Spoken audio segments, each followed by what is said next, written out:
Hello everyone, this is Mr. Castro speaking, and today is March 20th, 2020. I'm recording this lesson for my English 11 students at San Isidro High. So a few days ago, I sent you all a video on how to complete your problem solution essay for competency number 2. After you finish typing your 4-paragraph essay, you have to complete a works cited page, so if you need help with that, please watch this video for very careful instructions.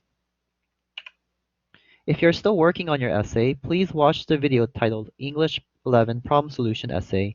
You can access that video by clicking on the link below. After typing your essay, you will need to complete a works cited page. So let's pretend that I have finished typing my essay. So this essay has been completed, and the last thing I need is a works cited page. On your essay template, you'll have this example, but let's just go ahead and delete that. So I'll show you how to start from scratch. So we have the title works cited at the top center of the page. Below that, aligned to the left side, we want to start with our first source. So looking at this example research log, let's pretend I'm writing an essay about the Syrian refugee crisis. And this is my first source. So if you look at the second column right here, where it says description of source, we are basically going to input this information in this order, starting with the author's name, followed by the title of the text, followed by the name of the website, etc., etc. So the first requirement for our works cited entry is the author's name. In this case, for this source, we do not have an author's name, so we move on to the next requirement, which is the title of the text. So I'm going to copy and paste the title, Syria Emergency.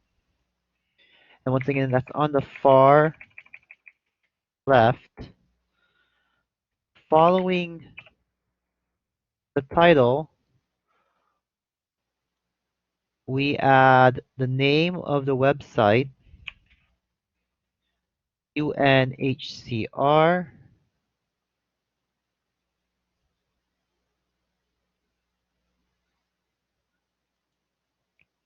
following the name of the website, we add the publisher,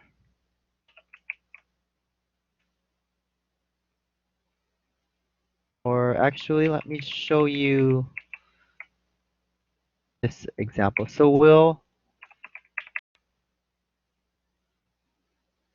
follow this example right here. So the first thing is the author's name, but once again, there's no author's name. So we are starting with the title of the text. After the title of the text, we are adding the name of the website. Name of the website has to be italicized. So there we go, it's italicized. After the name of the website, we add a comma and we add the publisher. So the publisher is United Nations. So copy and paste that. After the publisher, we add the date of publication. So I'll copy and paste that.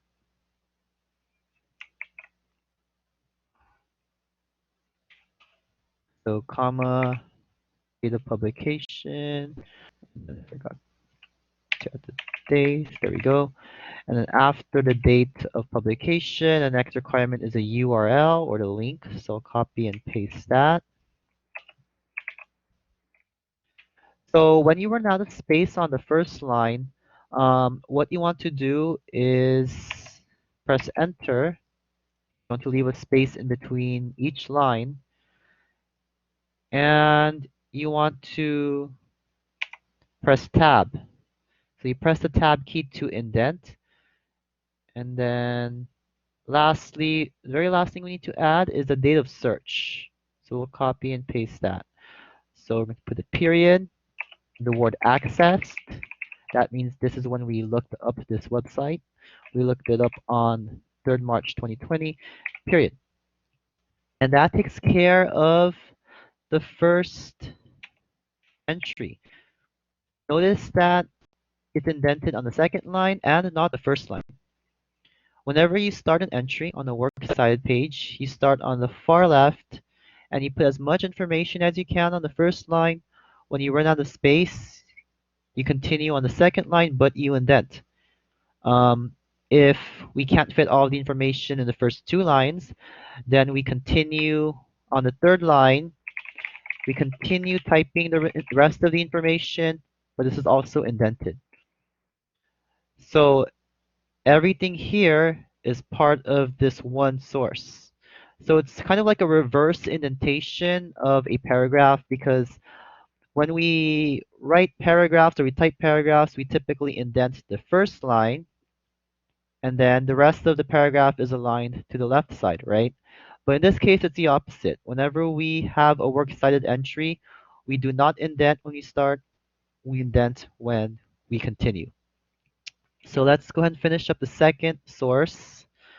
So the author's name is right here. So the source does have an author name. We'll copy and paste that. So remember, it's last name, comma, first name. And we're starting on the far left side. So this shows the reader that this right here is a brand new source. It's not part of this source right here. After the author's name, we add a period. We continue with the title of the text. We'll copy and paste that. Period. Continue with the name of the website. So we'll copy and paste that. And we italicize it.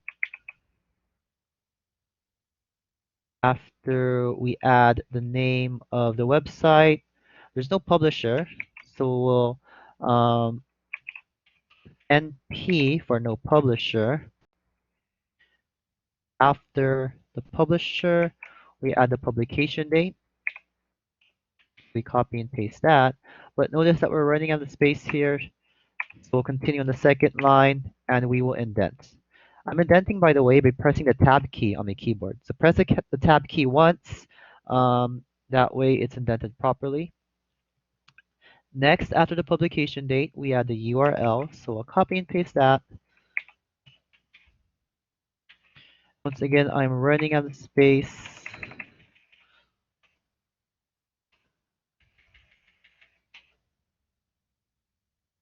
After the URL, I add the date of search. That's the very last thing I'm adding.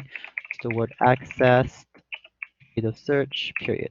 There we go. So this is the second source. This right here looks a little weird, but we can fix that. So let's just go ahead and backspace that. Actually, find the way it is. What we can do is just so it looks the same. We'll just color that blue and underline it. So now it's all the same. Okay, so that takes care of the Works Cited page.